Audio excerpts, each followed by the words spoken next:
गौरव, ये कहा जा रहा है कीव पर बड़े हमले की तैयारी है, लेकिन एक सवाल मेरा आपसे और है।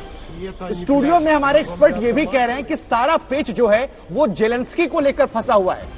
बाकी अमेरिका जो ऑफर दे रहा है उससे ये प्रतीत हो रहा है कि अमेरिका या जो यूरोपियन कंट्रीज हैं वो बार्गेनिंग स्थिति में हैं और वो भी नहीं चाहते कि किसी बड़े आर्थिक संकट से, आर्थिक नुकसान के दौर से वो खुद गुजरे। तो क्या जेलेंस्की के इर्द गिर्द अब ये पूरी लड़ाई केंद्रित हो चुकी है?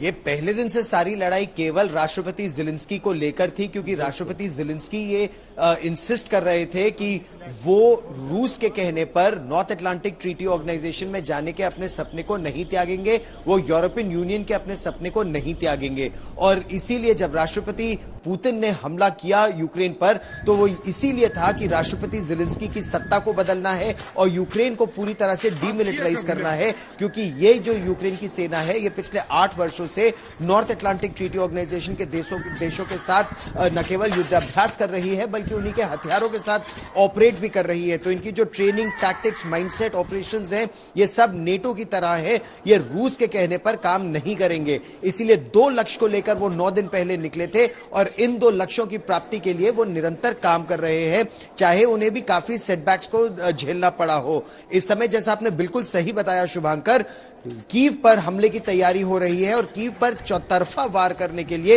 रूस की सेना सिस्टमैटिकली एक सुनियोजित ढंग से आगे बढ़ रही है। उत्तर से इस 64 किलोमीटर लंबे काफिले का आप जिक्र कर चुके हैं, उसकी 3D तस्वीरें हम अपने दर्शकों को दिखा रहे हैं।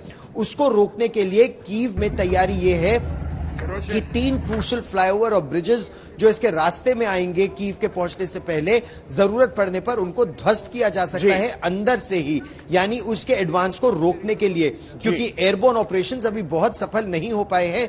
ओस्टोमल एयरपोर्ट अभी भी रूस के नहीं यूक्रेन के कब्जे में है। दक्षिण से पूर्व से ज़ेपोरिज़िया तक पहुंच चुके हैं रूस के सैनिक, वहां पर बमबारी बहुत तेजी से हो रही है। दक्षिण में ओडेसा से ऊपर बढ़ने की कोशिश कर रहे हैं। तो हर तरफ से कीव का गला घोटने की एक तरह से ये पूरी रणनीति बन रही है। अहम बातें बताइए गौरव।